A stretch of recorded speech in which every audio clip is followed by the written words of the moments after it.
नमस्कार, मी प्रशांत सागवेकर. महाराष्ट्र कॉलिंग या कार्यक्रमात तुम्हा सगळ्यांचं आज पुन्हा एकदा मनापासून स्वागत. गूढ आयुष्याचं सरळ समाधान या विषयावर आपण सलग 12व्या भागात पुन्हा एकदा चर्चा करतोय आणि यावर मार्गदर्शन करण्यासाठी आज माझ्यासोबत पुन्हा एकदा आहेत सुप्रसिद्ध राजज्योतिष यांत्रिक ॲडव्होकेट माधव गुरुजी.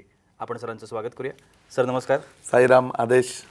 कार्यक्रमाला सुरुवात करण्याआधी आपण सरांची थोडक्यात ओळख करून घेऊया. चर्चेला सुरुवात करायचीच आहे. ॲडव्होकेट माधव गुरुजी यांनी दिल्लीच्या शुक्राचार्य ॲस्ट्रॉलॉजी सेंटरमार्फत ज्योतिष विद्यांच्या शास्त्रांच्या विविध शाखांचा तब्बल 16 वर्षांचा अभ्यासक्रम पूर्ण करत राज्य ज्योतिष यांत्रिक ही पदवी संपादन केलेली आहे. एक गोष्ट या ठिकाणी आवर्जून मला नमूद करण्यासारखी वाटते आणि ती म्हणजे हा प्रदीर्घ अभ्यासक्रम पूर्ण केलेले महाराष्ट्रामध्ये आजच्या घडीला फक्त 7 जण आहेत आणि ॲडव्होकेट माधव गुरुजी हे त्यांच्यापैकी एक आहेत.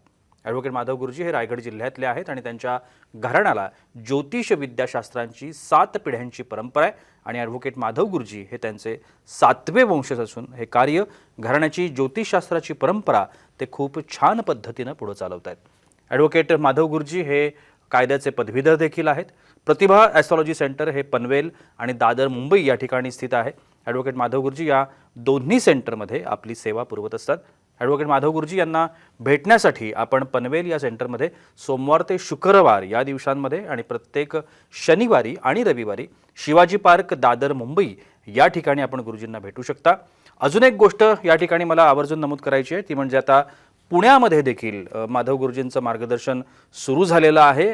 ऑलरेडी ते त्या ठिकाणी उपस्थित असतात.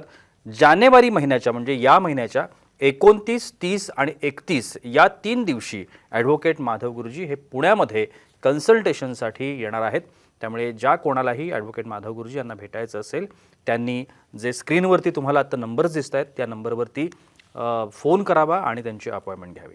चला तर मग चर्चेला सुरुवात करूया. सर पुन्हा एकदा मनापासून स्वागत कार्यक्रमामध्ये. खूप महत्त्वाचा विषय आज आपण निवडला आहे. सगळ्यात पहिल्यांदा आरोग्य धनसंपदा असं आपण म्हणतो. श्लोकांमध्ये पूर्वजांनी सुद्धा आपल्याला ते सांगितलेलं आहे, संतांनी सांगितलेलं आहे. मात्र ही संपदा, ही आरोग्याची जी धनसंपदा आहे ती सगळ्यांनाच प्राप्त होते असं नाही. आणि मग अनेक अडचणी, आरोग्याच्या तक्रारी, आता जर आपण बघितलं तर 90% लोकांना आरोग्याच्या समस्या आहेत, तक्रारी आहेत. ॲस्ट्रॉलॉजीच्या माध्यमातून ही जी धनसंपदा आहे ही मिळवण्यासाठी आपण काय करू शकतो का? प्रशांतजी, खूप महत्त्वपूर्ण प्रश्न तुम्ही विचारला. कारण आता या कोविडच्या ज्या वेळेला याच्यातून आपण पिरियडमधून निघालो त्याच्यानंतर प्रत्येकाच्या मनामध्ये पहिली समस्या जर काय असेल तर स्वतःच्या आयुष्याच्या बाबतीत आहे. म्हणजे लोक विचारायला येतात त्यावेळेला पहिलं विचारतात की मला आयुष्य किती आहे ते सांगा, मी दीर्घायुष्य आहे की नाही ते सांगा. हे प्रत्येकाच्या मनामध्ये एक भय निर्माण झालं आहे. म्हणजे आणि एकंदरीत बघितलं गेलं तर आता प्रत्येकाला 50 नंतर, 40 नंतर, अगदी 35मध्येच काही ना काही असे आजार जडायला लागलेले आहेत की त्याच्यामुळे माणूस खरोखरही भयभीत आहे. आणि त्या धर्तीवरती हा जो तुम्ही विचारलेला प्रश्न आहे की आरोग्य धनसंपदा, तर याच्यामध्ये विषय असा वाटेल की ॲस्ट्रॉलॉजी याच्यावरती काय मार्गदर्शक करू शकते. पण आपण जर सखोल बघितलं की त्याकरता आपल्याला ॲस्ट्रॉलॉजीची निर्मिती बघावी लागेल की ॲस्ट्रॉलॉजीचा उगम बघावा लागेल. तर ॲस्ट्रॉलॉजीचा उगम जर आपण घेतला तर अथर्ववेदापासूनच ॲस्ट्रॉलॉजीचा उगम आहे. आणि ज्या गोष्ट जसं आपण आरोग्य म्हणतो तर आरोग्यावरती आपल्याला काय मिळतं तर मेडिसिन मिळतं, औषध मिळतं. या औषधाचं म्हणजे आयुर्वेदाचं जर उगम काढलं तर ते सुद्धा अथर्ववेदामध्ये आहे. म्हणजे अथर्ववेदाचं एक अंग ज्योतिष आहे आणि अथर्ववेदाचंच एक अंग आयुर्वेद आहे. म्हणजे ह्या दोन्ही गोष्टी ह्या अथर्ववेदामधूनच आपल्याला प्राप्त होतात. आता याच्यामध्ये ॲस्ट्रॉलॉजीचा रोल असा आहे की खूप सोपा आहे. म्हणजे अगदी सोप्या भाषेत सांगायचं झालं तर आपण डॉक्टरांकडे कधी जातो? जेव्हा आपण आजारी पडतो तेव्हा. म्हणजे रोग झाल्यानंतर काय आहे तर औषध आहे, बरोबर आहे. पण निरोगी राहण्याकरता आपण डॉक्टरांकडे जाऊ का? तुम्ही असं चालत फिरत गेले डॉक्टरांकडे, फॅमिली डॉक्टर असेल तर त्यांच्याकडे की डॉक्टर काय नाही मला निरोगी राहण्याकरता काहीतरी औषध द्या, आपण 100% जात नाही. बघा आपल्याला एखादी ट्रीटमेंट दिलेली असते की ह्या 5 गोळ्या घ्या, तो 5 गोळ्यांचा कोर्ससुद्धा आपण कंप्लीट करत नाही. जर दुसऱ्या दिवशी आपला ताप गेला तर त्या दिवसापासून आपण त्या गोळ्या घेत पण नाही, कारण आपल्याला औषध घ्यायची एवढी आवडच नसते. तर त्याप्रमाणे तुम्ही बघाल तर ज्यावेळेला रोग होईल किंवा ज्यावेळेला आजारपण येईल त्यावेळेला तुम्हाला औषध आहे. पण निरोगी राहण्याकरता काय असेल तर निरोगी राहण्यासाठी ॲब्सोल्युटली तुम्हाला ॲस्ट्रॉलॉजीच आहे की ॲस्ट्रॉलॉजी तुम्हाला पूर्णपणे निरोगी राहण्याकरता मार्गदर्शन करते. आता निरोगी राहण्याच्या याच्यामध्ये कसं आहे की आपल्या माणसाची जी प्रवृत्ती आहे, कुठलाही व्यक्ती तुम्ही घेतला म्हणजे स्त्री असो पुरुष असो, तर मानवी देहाच्या 3च प्रकृती आहेत. या 3 प्रकृतीमध्ये काय आहे? कफ आहे, पित्त आहे आणि वात आहे. म्हणजे एक तर तुमची प्रवृत्ती कफ प्रवृत्ती असेल, जी प्रकृती असेल ती, दुसरी प्रकृती तुमची पित्त असेल किंवा मग तुमची जी प्रकृती असेल ती वात असेल. मग ॲस्ट्रॉलॉजर ज्यावेळेला तुमची कुंडली, हस्तरेखा कुठल्याही याच्यावरनं बघतो त्याच्यावेळेला ते सर्वात पहिलं इंटिमेशन करतं की याची बॉडी कशी आहे. म्हणजे याची कुठल्या ह्याच्यामध्ये कुठल्या प्रकृतीमध्ये हा येतो, कफमध्ये येतो, पित्तमध्ये येतो का वातमध्ये येतो. त्यामुळे कितीतरी वेळेला ज्यावेळेला लोकांची कुंडली मांडतो 40मध्ये लोक असतात त्यावेळेला तुम्हाला सांगतो आम्ही की 52व्या वर्षी किंवा 51व्या वर्षी तुम्हाला हार्ट ट्रबल होण्याची शक्यता आहे, तुमची एन्जिओप्लास्टी होऊ शकते, एन्जिओग्राफी तुम्हाला करायला लागू शकते. आणि याला एकमेव कारण काय असेल तर तुमचं गॅस ट्रबल आहे की गॅस ट्रबलमुळे हा तुम्हाला प्रॉब्लेम येऊ शकतो. हा मधला जो 10 वर्षाचा पिरियड आहे त्या 10 वर्षाच्या पिरियडमध्ये तुम्ही काही योगा वगैरे केलं, रेग्युलर चलनवलन तुम्ही चांगलं ठेवलं, चाल ठेवली रेग्युलर, आणि हा जर वात तुमच्या शरीरातला पूर्णपणे व्यवस्थित निघत राहिला तर 100% तुमचं हार्ट चांगलं आहे, ही तुमच्यावरती वेळ पण येणार नाही. एवढं क्लिअर आम्ही ज्यावेळेला हात किंवा पत्रिकेच्या माध्यमातून मार्गदर्शन करतो त्यावेळेला सांगतो. म्हणजे ॲस्ट्रॉलॉजीमध्ये तुम्हाला सर्वात पहिले हे कळतं की तुमची प्रकृती कशी आहे, कफ आहे, पित्त आहे का वात आहे, आणि मग त्याला अनुषंगून तुम्ही काय करायला पाहिजे की त्याच्यावरती तुम्हाला ठळक उपासना म्हणजे की औषध न घेता सुद्धा कितीतरी साधनं आहेत. मग त्याच्यामध्ये योगा असेल किंवा आणखीन काही चालणं असेल किंवा वेगवेगळ्या प्रकारचे सूर्यनमस्कार असतील, तशा प्रकारचं मार्गदर्शन ॲस्ट्रॉलॉजी त्याच्यामध्ये महत्त्वपूर्ण करतं. आणि ॲस्ट्रॉलॉजी आरोग्य धनसंपदाच्या बाबतीमध्ये का महत्त्वाचं आहे तर हे ॲस्ट्रॉलॉजी असं तुम्हाला औषध देतं की ज्याच्यामध्ये तुम्ही निरोगी राहता. आणि तुम्हाला मेडिसिनमध्ये म्हणजे मेडिकल सायन्समध्ये तुम्ही गेले किंवा आयुर्वेदामध्ये गेले तर तुमच्या रोगावरती तुम्हाला औषध मिळतं. ॲस्ट्रॉलॉजी तुम्हाला असं औषध देईल की ज्याच्याने तुम्ही निरोगी राहाल, आणि जे निरोगीपण तुम्हाला डेफिनेट पूर्ण आयुष्यभर आरोग्य धनसंपदा देईल. नक्कीच. तुम्ही सुरुवातीला बोलताना असं म्हणालात की प्रत्येक व्यक्तीला दीर्घायुष्य व्हावं असं वाटतं, आणि अर्थात ते अगदी जो माणसाच्या जन्माला आला आहे त्या प्रत्येकाला जरी आपण विचारलं तरी तो सांगेल की मला 100 वर्ष जगायचं आहे. पण मग दीर्घायुष्य होण्याकरता म्हणून जर आपल्याला मार्गदर्शन घ्यायचं असेल ॲस्ट्रॉलॉजीचं तर ते मिळतं का? 100% प्रशांतजी. म्हणजे ॲस्ट्रॉलॉजीचा पहिला आशीर्वादच येतो की जीवेत शरधाम शतात, म्हणजे की तुम्ही भरपूर वर्ष जगा आणि शेकडो वर्ष तुमचं आयुष्य राहू दे, हा ॲस्ट्रॉलॉजीमधनं मिळालेला आशीर्वाद आहे. म्हणजे की आज जर आम्हाला कुणाला बड्डे विश करायचा असेल तर आमचा हा स्लोगन पहिला येतो की जीवेत शरधाम शतात, की तुम्ही भरपूर कालावधी जीवन तुम्हाला मिळावं. पण दीर्घायुष्य मिळण्याबरोबर महत्त्वाचा विषय आहे की ते निरोगी पण असलं पाहिजे. एखाद्याला दीर्घायुष्य भेटलं आणि शुगर आहे, हे आहे, BP आहे, आणि मग हार्टचा प्रॉब्लेम आहे, हे प्रॉब्लेम आहे, किंवा पॅरालिसिसचा अटॅक आला आहे, तर अशा आयुष्याचा काही उपयोग नाही. म्हणजे दीर्घायुष्य असायला पाहिजे प्रत्येकाला वाटतं. आपण लहानपणापासून ती स्टोरी ऐकतो की तो मोळी उचलताना देवाला हाक मारतो की देवा उचल मला आता, आणि मग देव प्रगट होतो तरी म्हणतो चल, मग तो म्हणतो अरे नाही मी मोळी उचलायला हाक मारलेली होती, मला काय जायचं नाही. म्हणजे जीवन प्रत्येकाला प्यारा आहे. अगदी शेवटच्या क्षणाला सुद्धा तुम्हाला असं वाटतं की आपल्याला आणखीन आयुष्य हवं होतं, आणि दीर्घायुष्य प्रत्येकाला मिळावं हा ॲस्ट्रॉलॉजीचा सुद्धा एक संकल्प आहे. मग दीर्घायुष्य प्राप्त होण्याकरता डेफिनेटली ह्या याच्यामध्ये म्हणजे की ॲस्ट्रॉलॉजीमध्ये खूप चांगलं मार्गदर्शन आहे. जसं जनरल याच्यामध्ये बघा की प्रत्येक वेळेला जर आपण साधनेमध्ये किंवा उपासनेमध्ये बघितलं आणि थोडासा उगम शोधला ना तर ॲस्ट्रॉलॉजीमध्ये प्रत्येक गोष्टीचा उगम येतो प्रशांतजी. म्हणजे आज विश्वामित्रांची कृपा आहे की विश्वामित्रांमुळे आपल्याला गायत्री मंत्र मिळाला. ज्या गायत्री मंत्रामुळे आपलं वातावरण शुद्ध राहतं, आपलं शरीर शुद्ध राहतं, ह्या गोष्टी मिळतात. तसंच दुसरी साधनं करणारे आमचे मार्कंडेय ऋषी होते जे चिरंजीवी आहेत, आणि त्या मार्कंडेय ऋषींची ही साधनं आहे किंवा त्यांचे हे आपल्यावरती उपकार आहेत की त्यांच्यामुळे महामृत्युंजय आपल्याला मिळाला. मग तो महामृत्युंजय आपल्याला मिळाल्यानंतर महामृत्युंजय याग तुम्ही करू शकता, महामृत्युंजय मंत्राचा जप तुम्ही करू शकता. आता महामृत्युंजय मंत्राचा डेली जप करणं हा सुद्धा तुम्हाला एक दीर्घ आयुष्याकरता मोठा रामबाण उपाय होऊ शकतो. महामृत्युंजय याग तर अगदी म्हणजे की सर्व श्रुत आहे, सगळ्यांना माहिती आहे, आणि आपण सुद्धा 18 फेब्रुवारीला महामृत्युंजय याग दर महाशिवरात्रीला करतो, पूर्ण शास्त्रविधानांनी करतो. त्याच्यामध्ये सहभाग होऊन तुम्ही दीर्घायुष्याचा लाभ घेऊ शकता. दुसरं आज महत्त्वाचं याच्यामध्ये असं आहे की जसं ॲस्ट्रॉलॉजीमध्ये सखोलतेमध्ये अनेक ऋषींनी याच्यावरती साधना केलेली आहे, अनेक ऋषींनी याच्यावरती उपासना केलेली आहे, अनेक जणांनी याच्यावरती रिसर्च केलेलं आहे. या रिसर्चमध्ये असं आहे ना की महामृत्युंजय याग, त्यानंतर महामृत्युंजय साधना, महामृत्युंजय मंत्राचा जप, याच्याबरोबर प्रशांतजी आवर्जून आपल्याकडे शांतिकर्म सांगितलेलं आहे किंवा कर्मकांड आपल्याकडे सांगितलेलं आहे. तुम्हाला कदाचित माहिती नसेल किंवा आपल्या श्रोत्यांना पण आज सर्वांना माहिती होईल याकरता आपण या विषयात सांगू नक्की की वयाच्या 50व्या वर्षापासून शांती सांगितलेली आहे. की वयाचं 50 वर्षाचं तुम्ही ज्यावेळेला व्हाल त्यावेळेला 50 वर्ष जगले. इथे वपुर्झामध्ये वपू काळेंचं एक सुंदर वाक्य येतं. ते असं म्हणतात की अत्तराची बाटली संपत आली म्हणजेच बाटली जास्त जपायची असते. आणि आपल्या आयुष्याचं तसं आहे म्हणजे की आपण हल्ली 40च म्हणतो की आता माझी सेकंड इनिंग चालू झाली, पण अध्यात्माच्या हिशोबाने तुम्ही 100 वर्ष तरी आयुष्य जगायला पाहिजे अशी सगळं ऋषीमुनींची इच्छा आहे. म्हणून मग ते 50मध्ये आल्यानंतर म्हणजे 50% प्रवास झाल्यानंतर आता दीर्घायुष्य हो हा त्यांचा संकल्प होता. आणि तो संकल्प असल्यामुळे 50च्या वयामध्ये त्यांनी पहिली शांती ठेवली जिचं नाव आहे वैष्णवी शांती. त्याच्यानंतर मग आपण 55 वर्षाचे होतो, 55 वर्षाचे होतो त्यावेळेला वरुणी नावाची शांती येते. मग आपण 60 वर्षाचे होतो त्यावेळेला उग्ररथ नावाची शांती येते. 60मधनं आपण ज्यावेळेला 65मध्ये जातो त्यावेळेला मृत्युंजय नावाची शांती येते. 65 नंतर 70मध्ये जातो त्यावेळेला भैमरथी म्हणून शांती येते. 75मधनं आपण 70मधनं 75मध्ये जातो त्यावेळेला ऐंद्री नावाची शांती येते. 80 वर्षाचे आपण होतो त्यावेळेला तुम्हाला सर्वांना श्रुत आहे की आपण सहस्त्र चंद्रदर्शन सोहळा करतो. म्हणजे 80 वर्ष तो जगला तर 1000 चंद्र त्यांनी बघितले.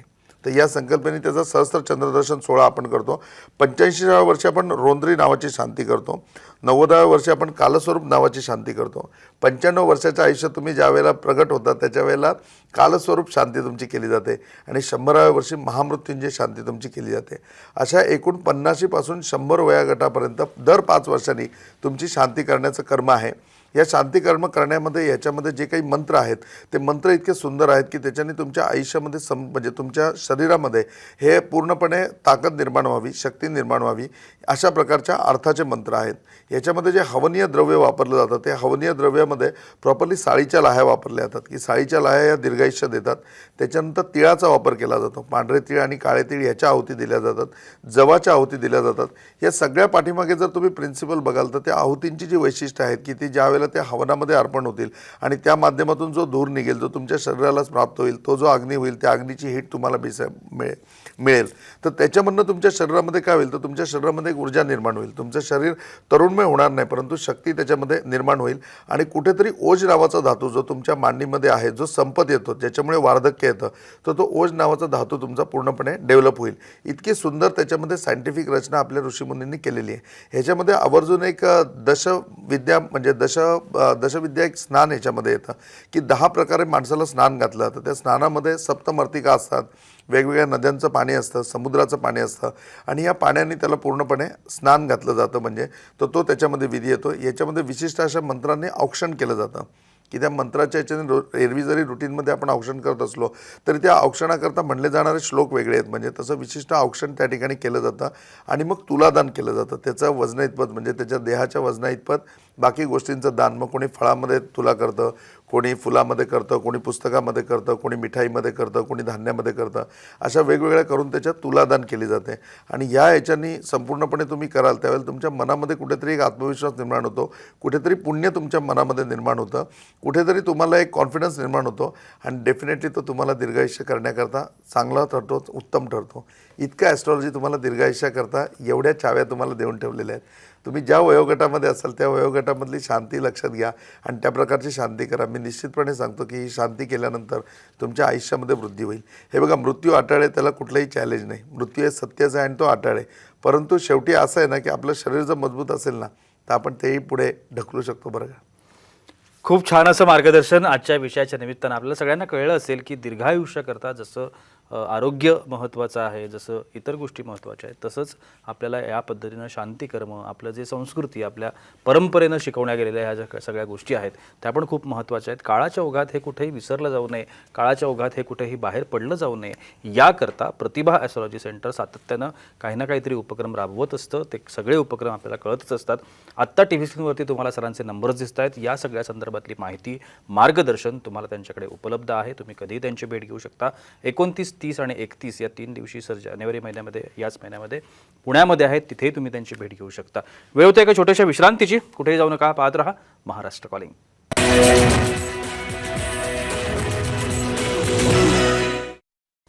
विश्रांतीनंतर तुम्हा सगळ्यांचं पुन्हा एकदा मनापासून स्वागत.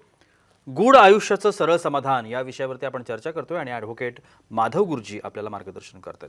सर, ब्रेकवर जाण्याच्या आधी तुम्ही शांती, कर्म अशा अनेक गोष्टी तुम्ही सांगितल्या की ह्या खूप महत्त्वाच्या आहेत, शास्त्रानं सांगितलेल्या आहेत आणि त्या आपण आपल्या आयुष्यामध्ये करू शकतो. पण आता प्रश्न असा उरतो की ह्या करायच्या कुठे किंवा कोणाला या संदर्भातलं विचारायचं किंवा काय, किंवा तुम्ही या सगळ्या ज्या क्रिया आहेत, शांतिकर्म आहेत, हे सगळं तुम्ही तुमच्या इथे होतं का आणि तुम्ही करता का? 100% प्रशांतजी की कालाय तस्मिन् नमः, कालानुरूप माणसाने बदलायला पाहिजे. त्याप्रमाणे ह्या सगळ्या शांतिकर्म जसजसं म्हणजे की आमचे यजमान आहेत त्यांच्या घरी जाऊन पण आम्ही या शांतिकर्म करतो किंवा ते जर फंक्शन स्वरूपात ठेवणार असतील तर त्याच्यामध्ये जाऊन देखील आम्ही हे सगळं कार्य करतो. याच्या व्यतिरिक्त प्रतिभा ॲस्ट्रॉलॉजी रिसर्च सेंटरतर्फे या सगळ्या शांती पूर्णपणे विधिविधानासकट केल्या जातात. याच्यामध्ये आम्ही इथपर्यंत अगदी की तुम्हाला जर तुमच्याकडे कोणी करणारं नसेल आणि तुम्हाला करायचं असेल, कारण जनरली असं होतं की या वयामध्ये गेल्यानंतर माणसाची स्वतःची तेवढी उमेद नसते करायची, मग तो त्याच्या मुलांवर मुलींवर डिपेंड असतो. कधी कधी असं असतं की त्या मुली पण हौशी आहेत, परंतु त्या सासूरवाडीला आहेत, त्या इथे एवढा वेळ काढून येऊ शकत नाही. मग अशा वेळेला आम्हाला डायरेक्टली सांगतात की तुम्ही याप्रमाणे करा. दुसरं याप्रमाणे असंही आहे की आता ज्येष्ठ नागरिक लोकांचा संघ आहे, तर ज्येष्ठ नागरिक संघातर्फे असे 10-10, 15-15 लोक एकत्र येऊन सांगतात की खरंच आमची मुलं आहेत की जे हौशी मौजेनी करणारे आहेत, परंतु त्यांना तेवढा वेळ नाही, तर आमच्याकरता अरेंज करा. मग त्यांच्या सगळ्यांना जो सुटेबल डेट होईल आणि त्या दिवशी मुहूर्त पण असेल, तो मुहूर्त धरून आपण त्यांच्याकरता पूर्णपणे त्याचं आयोजन करतो. आणि प्रतिभा ॲस्ट्रॉलॉजी रिसर्च सेंटरतर्फे हे इंडिव्हिज्युअलसुद्धा केले जातात आणि सेंटरतर्फे सुद्धा आम्ही करतो. अगदी तुलादानाची सुद्धा व्यवस्था आपल्याकडे पूर्णपणे आहे. आपण स्वतः तराजू त्याच्याकरता घेतलेला आहे आणि त्याचप्रमाणे तुमच्या पंचांगाप्रमाणे हे सगळं तुम्हाला लाभतंय की नाही हे सुद्धा आम्ही बघतो. आणि जो मुहूर्त काढू तो मुहूर्त इतका सुंदर काढतो की डेफिनेटली या सगळ्या गोष्टीचा तुम्हाला फायदाही होईल. आणि जेवढ्या लोकांनी या कार्यक्रमाला यावंसं वाटतं, तुम्हाला वाटतं की आपल्या सोहळ्यामध्ये सहभागी व्हावं, त्या लोकांना सहभागीसुद्धा होता येईल अशा प्रकारचा मुहूर्त आपण त्याच्यामध्ये निश्चितपणे धरतो. नक्कीच खूप छान अशी माहिती सर आपल्याला या विषयाच्या निमित्तानं देता आहेत. आणि जसं सरांनी आता म्हटलं की या सगळ्या गोष्टी सर स्वतः करतात, त्यामुळे त्याची माहिती तुम्हाला स्क्रीनवर जे दिलेले नंबर आहेत त्या ठिकाणी तुम्हाला मिळेलच.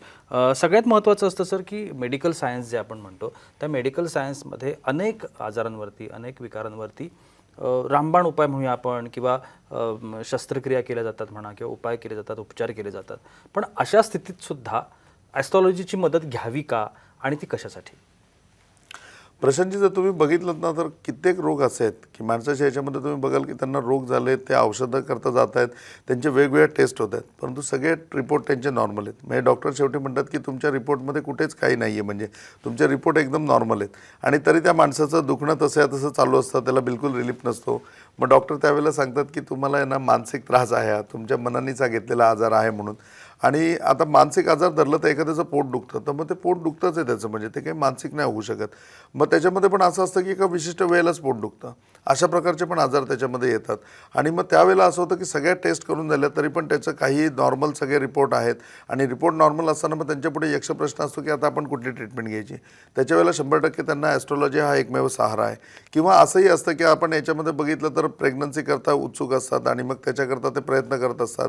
मग ते मेडिकल सायन्सचा आधार घेतात. त्यावेळेला त्यांच्या लक्षात येतं की आपल्या दोघांमध्ये काहीच प्रॉब्लेम नाही आहे आणि दोघांमध्ये काही प्रॉब्लेम नसतानासुद्धा प्रेग्नन्सी कन्सीव्ह होत नाही आहे. मग त्याला कारण काय आहे, तर त्याला कारण काही नसतं. मग अशा वेळेला त्यांना ट्रीटमेंट किंवा त्यांना त्याच्यावरती मार्गदर्शनाकरता एकमेव सहारा काय असेल तर ॲस्ट्रॉलॉजी मार्गदर्शन असतं. म्हणजे उदाहरणाच्या बाबतीत सांगायचं झालं तर कपल आहे की मॅरेज होऊन त्यांचं 4 वर्ष झाले. पहिले 1-1.5 वर्ष त्यांनी प्लॅनिंगमध्ये ठेवलं, पण नंतर 1.5 ते 2 वर्ष ते सातत्याने प्रयत्न करत आहेत, परंतु संततीच्या बाबतीत काही रिझल्ट मिळत नाही. मग नॉर्मली ते डॉक्टरांकडे गेले, त्यांनी सांगितलं की ह्या टेस्ट आपल्याला करून घ्यायला पाहिजेत, याच्यामध्ये आपल्याला रिझन मिळेल आणि मग ट्रीटमेंट घेऊन ओके होईल. त्यांनी त्याप्रमाणे त्या सगळ्या टेस्ट केल्या, त्याचे सगळ्याचे रिपोर्ट नॉर्मल आले. सगळे रिपोर्ट नॉर्मल आल्यावर डॉक्टरांनी सांगितलं की वेट अँड वॉच, म्हणजे थोडा टाईम जाऊ दे की होईल. म्हणजे मग तो वेट अँड वॉचचा पिरियडसुद्धा 1.5 वर्ष निघून गेला, तरी पण संतती कन्सीव्ह होत नाही. मग त्यावेळेला त्यांनी काय करायचं, मग डेफिनेटली ते ॲस्ट्रॉलॉजीमध्ये आले आणि ॲस्ट्रॉलॉजीमध्ये त्यांनी दोघांच्या पत्रिका दाखवल्या. पत्रिका दाखवल्यानंतर त्याच्यामध्ये नॉर्मल एक कर्म होतं की जे कर्म त्यांनी केल्यानंतर त्यांना संतती म्हणजे कन्सीव्ह होण्यामध्ये काही प्रॉब्लेम नव्हता. त्या प्रकारचं त्यांचं म्हणजे की जो विधिविधान होतं ते विधिविधान करून घेतल्याच्यानंतर 3 महिन्यामध्ये त्यांना त्यांचे रिझल्ट मिळाले. म्हणजे तर ते कंटिन्युएशन होतं. त्यानंतर म्हणजे जसं आत्ताच्या ह्याच्यामध्ये लेडीजच्या बाबतीमध्ये मॅक्झिमम मुली ज्या 18-20 वर्षाच्या येतात, तर त्यांच्यामध्ये ह्या फूड हॅबिटमुळे की खूप कमी जेवण आहे किंवा सगळं ब्रेड आणि बटर याच्यावरच चाललेलं आहे, तर हे खाण्यामुळे सुद्धा त्यांच्या सिस्टीममध्ये खूप सारा प्रॉब्लेम येतो. जो MCचा प्रॉब्लेम येतो त्यांना कंटिन्यू करावा लागतो, PCOD प्रॉब्लेम त्यांना कंटिन्यू राहतो आणि पुढे जाऊन कुठेतरी याच गोष्टीमुळे त्यांच्या प्रेग्नन्सीमध्ये प्रॉब्लेम येणार असतो. तर डेफिनेटली ॲस्ट्रॉलॉजीमध्ये आम्ही पहिले त्यांना यावेळेला मार्गदर्शन करतो की तुमची फूड हॅबिट बदला. तुम्ही या सगळ्या गोष्टी ज्या आहेत त्याच्यामध्ये तुम्ही स्वतःकरता वेळ काढा. तुमचं फुल मील जे आहे ते फुल मील दिवसातून एकदा तरी घेत जा, असं सर्वतोपरी मार्गदर्शन याच्यामध्ये होतं. म्हणजे असं आहे की ज्या आजारांना इलाज नाही आहे त्यांनी इकडे येण्यापेक्षा मी तुम्हाला पहिल्याच प्रश्नामध्ये सांगितलं की जे रोग तुम्हाला झालेले आहेत किंवा आजार तुम्हाला झालेले असतील तर त्या आजारावरती औषध देण्याकरता तुम्हाला डेफिनेटली आयुर्वेद आणि या सगळ्या मेडिकल सायन्स गोष्टी आहेत. म्हणजे पण निरोगी राहायचं असेल तुम्हाला तर तुम्हाला ॲस्ट्रॉलॉजीशिवाय पर्याय नाही आहे. आणि असेही ज्यावेळेला असेल की असा कुठलाही इलाज तुम्हाला अवेलेबल नाही, तुमचे रिपोर्ट सगळे नॉर्मल लेवलला येतात, डेफिनेटली तुम्ही त्यावेळेला एकदा ॲस्ट्रॉलॉजी ओपिनियन घेतलं पाहिजे आणि श्रद्धापूर्वक तुम्ही त्याच्यामधलं जे कर्मकांड किंवा जे काही गोष्टी आहेत त्याच्यावर विश्वास ठेवून केला तर मी 100% सांगतो की तुम्हाला निश्चितपणे बरं वाटेल आणि तुमचा रोग पूर्णपणे बरा होईल, तुम्ही निरोगी व्हाल आणि आरोग्य संपदा तुम्हाला साकारता येईल. नक्कीच सर, अगदी कार्यक्रमाच्या अंतिम टप्प्यामध्ये आहोत. शेवटचं 1 मिनिट माझ्याकडे आहे. सगळ्यात महत्त्वाची गोष्ट की प्रत्येक व्यक्तीला निरोगी जीवन आणि दीर्घायुष्य या दोन्ही गोष्टी खूप हव्या असतात. सर्वसामान्य प्रेक्षक आमचा नेहमीच आपले कार्यक्रम जवळून पाहत असतो, त्यांना तुमचं मार्गदर्शन आवडत असतं. अशा सगळ्या व्यक्तींना तुम्ही जाता आता काय मार्गदर्शन कराल? मन करारे प्रसन्न, सर्व सुखाचे आगर. म्हणजे मन प्रसन्न असेल ना तर सगळ्या गोष्टी ओके असतात. दीर्घायुष्य पण प्राप्त होईल आणि निरोगी जीवन पण राहील. तर मन सदैव आनंदी ठेवा. त्याच्याकरता मेडिटेशन सर्वात सोपा पर्याय मी प्रत्येक कार्यक्रमात सांगतो. मेडिटेशन करत चला, डीप ब्रिदिंग करत चला, महामृत्युंजय मंत्राचा जप करत चला, रेग्युलर शंकराच्या पिंडीवरती पाणी वाहणं हा सुद्धा खूप चांगला संस्कार आहे. त्याच्यानंतर जसं महामृत्युंजय याग आहे तर महामृत्युंजय यागामध्ये सामील व्हा. रुद्र तुम्हाला घरीसुद्धा यूट्यूबवरती लावून रुद्राभिषेक करता येईल, तर त्याप्रमाणे रुद्राभिषेक करत जा. या सगळ्या गोष्टी डेफिनेटली खूप लाभदायक आहेत आणि डेफिनेट फायदा देणाऱ्या आहेत. ज्यांना शक्य असेल आणि या वयोगटामध्ये असेल तर या वयोगटामध्ये तुमच्या ज्या ज्या शांतिकर्म तुम्हाला करता येणं शक्य असेल तर हे शांतिकर्म करा. हे डेफिनेटली तुम्हाला लाभदायक राहील. याच्या व्यतिरिक्त आपण वेगवेगळ्या यात्रांचं, तीर्थयात्रांचं आयोजन करतो.